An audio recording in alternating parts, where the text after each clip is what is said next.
Guys, gagawa tayo ng eggplant salad. Tayo na. Ganitong gawin natin sa talong. Hiwa-hiwain natin ng maliliit ang talong, guys. Guys, pwede nyo rin pakuluan. Ayan na, tapos na nating steam.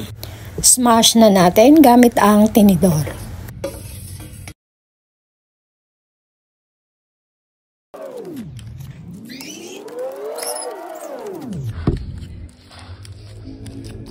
Ayan na guys, at tapos na. Maghihiwa na tayo ng kamatis. Pero bago yan, ilipat muna natin sa medyo malaking bowl. Ito na nga at maghihiwa na nga tayo ng kamatis. At kailangan medyo maliliit ang pagkakahiwa nito. At ganun din sa sibuyas at luya. Nakalimutan kong i-video ang kamatis. I-add na natin sa talong na smash, sibuyas, at saka yung luya.